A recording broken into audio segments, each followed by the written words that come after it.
I'm Scott Gack. I am a professor of history and American studies at Trinity College in Hartford, Connecticut, where I also direct the program in American studies.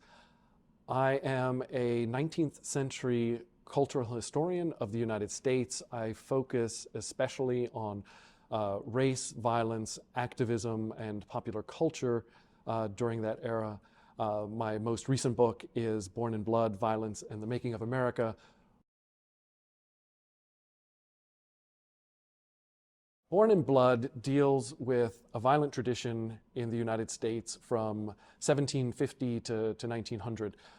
Indeed, the book is in many ways a synthesis of violence of U.S. history from over that course of 150 years. It deals with state violence, that is government-backed violence, and also violence of individuals throughout that period, focusing mainly on the American Revolution, then mainly on the antebellum era from 1820 to 1850, and then the post-Civil War era from 1865 to 1900. In that, right, we look at self-defense and concepts of liberty during the American Revolution. The book looks at democracy and understanding democracy.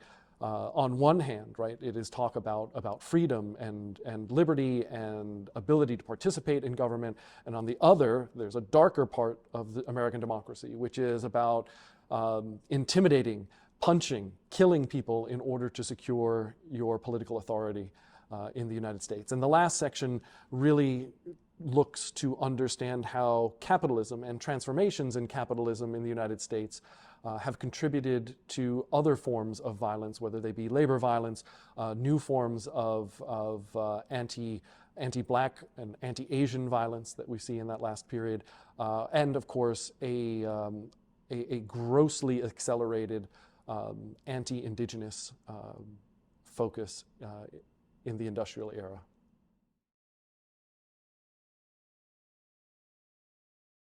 My first book was on a group of anti-slavery activists in the years before the Civil War, and I started to look at violence during the Civil War.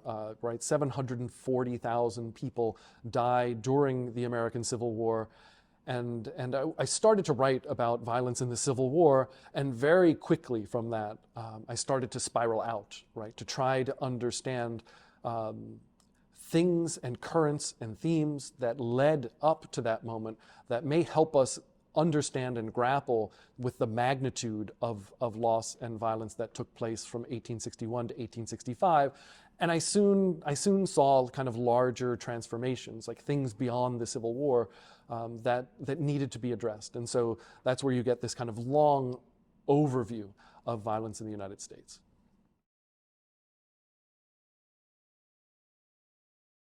This book is different because it provides this long synthesis of U.S. history through the lens of violence, while other books will give you insight to a particular moment. The American Revolution and anti-loyalist violence, for instance, has become a huge focus in the American Revolution lately. The Civil War, right, and the several 100,000 lives lost during the Civil War. American slavery, right, and resistance to slavery and the lives lost in resistance to and within the system of American slavery. How do we understand all of these things together, right? What are the themes? And so I came out with this book to put together slavery, colonization, indigenous colonization, and whiteness or white supremacy as three major currents to kind of understand democracy, capitalism, and liberty throughout what I call the long, and other scholars will call the long 19th century. That is the period from 1750 to 1900.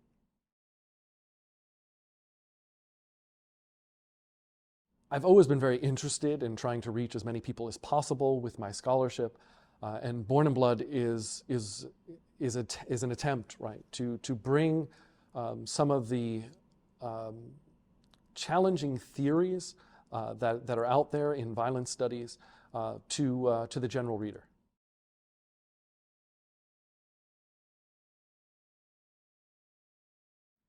I think one of the most surprising things that you learn in Born in Blood is the intensity and severity of how Americans organized their society, particularly in the 1780s and 1790s and 1800s, the way in which violence bounded everyone's life and how everyone was touched by these traditions. And I think, and I hope, it forces you to rethink how violence is embedded in our own lives and our own society in our own time.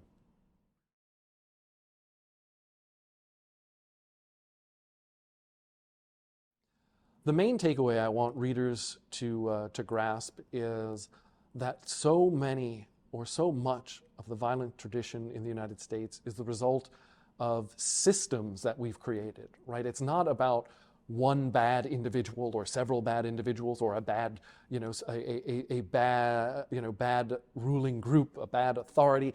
We have created these systems together, and a lot of these systems require violent action in some way, shape, or form. Or sanction violence by certain individuals over other individuals, or sanction state violence against some individuals to a degree much more so, right, than against other individuals. And I want people to take away the systemic view of the American past.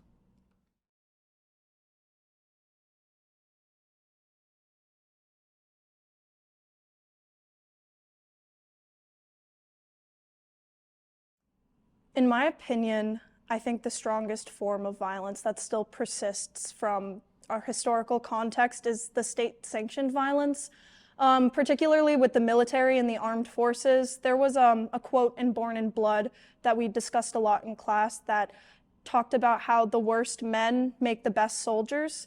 And in my opinion, I still see that in our country today. Many scholars have argued that the military recruiters target impoverished or low income or students of color, especially in high school. And I think that kind of attempt to lure impressionable or otherwise vulnerable individuals into service can be a form of violence in and of itself. When it's boiled down, almost everything, almost all of them, I have the concept of an American past, I feel like doesn't really exist because of how much persists to this day. There is no American past. I think that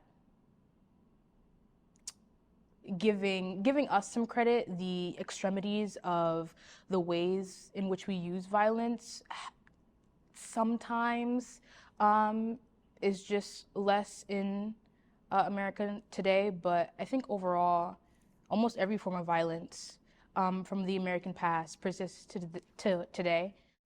I believe some examples of violence that persist to this day are state violence. In the book Born in Blood, I learned that state violence really began with the Continental Congress creating the Continental Army in order to combat the British in the American Revolution.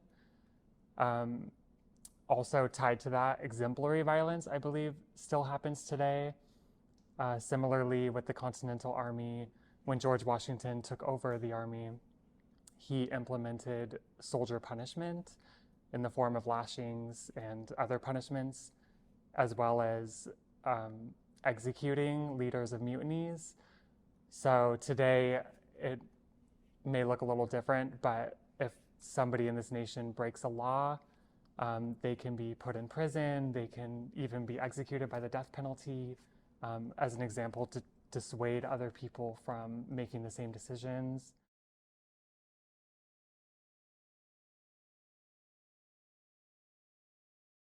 I think two things. One, there was the perpetuation of violence and the cycle of violence. We learned in the book over the semester that self-defense was used as an excuse for one group to use violence against another, and then another group feels justified that they're in the right to use violence against the group that did violence to them. So I think we saw how, from reading the book, we can see how one group does something, another group does another thing, and then it just keeps on compounding upon each other. and then until something extremely bad happens, and and that's where we are today. Definitely dehumanization.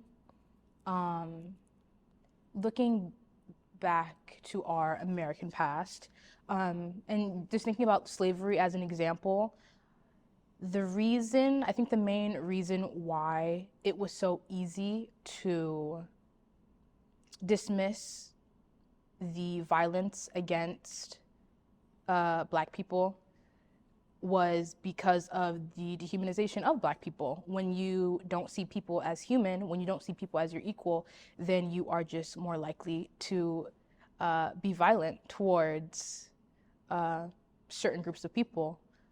So, and you see that especially in indigenous communities, the rhetoric, the language that we use to describe these people, to describe their actions, to describe their traditions, their culture, it's always in terms that are completely racialized, it's always, it's setting them apart.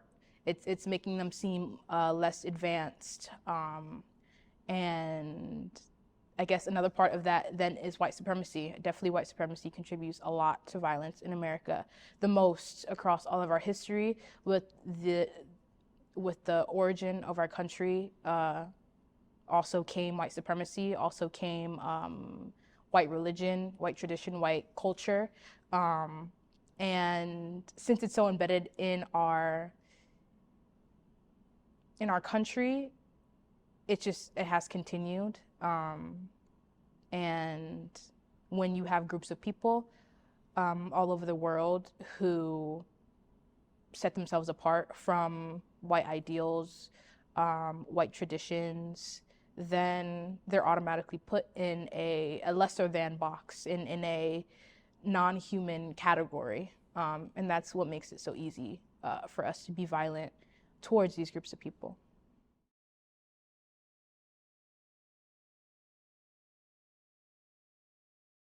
I think the formation of liberal government probably contributes to violence the most in the historical context. We discussed in the book how it's founded on settler colonialism and hostile differences and the white man's right to life, liberty, and property. It also promotes tolerance, which it was established in the book, a quote from Deborah Levinson, as the salvation fantasy of liberalism, which is this idea that antagonist racial beliefs maintain hierarchies of authority in the United States, as well as power, that are essential to the liberal capitalist state. And I think that's still very pervasive today. The salvation fantasy goes on to suggest that future progression in the liberal government is promised but never actually attained. And modern scholars have kind of grappled with this idea of tolerance not being the same as acceptance. You can tolerate someone in the way that you tolerate a mosquito bite, but you're not accepting it. And so acts even like the Second Confiscation Act, which we talked about from the book, reinforced that enslaved people were property or contraband, as they were labeled, so that they could be seized by the Union from the Confederacy during wartime. But it still maintained that framework that Black individuals were not humans and that they were property. And I think those racial beliefs go back really, really far.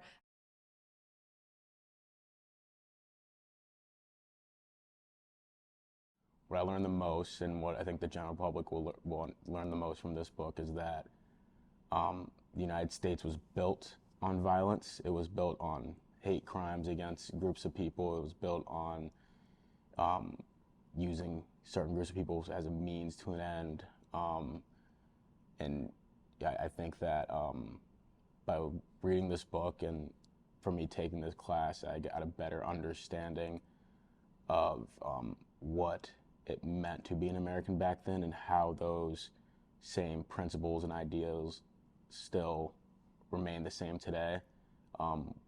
We're a product of our history. So we've been so socialized in violence from historical background that it remains the same today.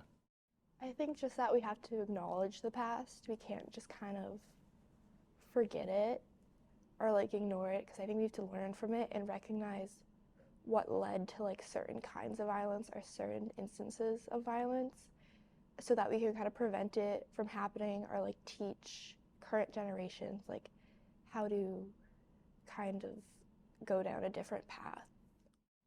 My main message, I think, and the biggest takeaway that I had from the book is that there's more to the story of American violence than physical violence. Before us, I feel there is a great historical reckoning of the tradition of American violence. Like I said before, there are instances of economic and healthcare and structural violence that extend beyond our original idea of violence just being an innately physical action. It could more so just be the foundation of the country itself that is in itself violence. Also, that violence is a learned behavior that most often starts in the home. We discussed the theorist James Gilligan's idea that violence is a tragedy and most often arises from experiences that we see in childhood, and I think that still remains true a lot in the United States today.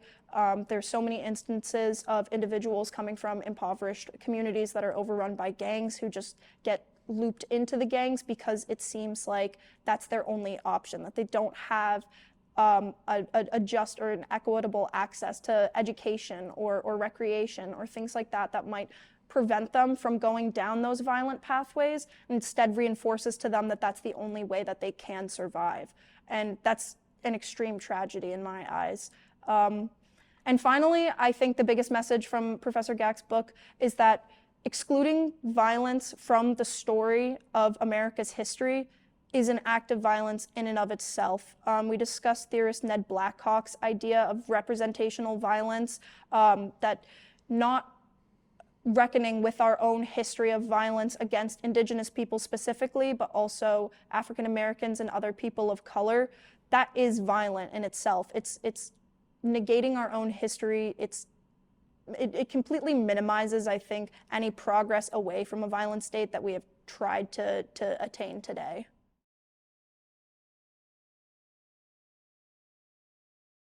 I think one of the main surprising factors of it was, I keep bringing up this concept of dehumanizing people, but I truly believe that it is one of the biggest factors that contributes to violence, American violence especially. But I talked about how it's up until this point, I feel like up until I was exposed to a lot of things reading the book and taking Born in Blood,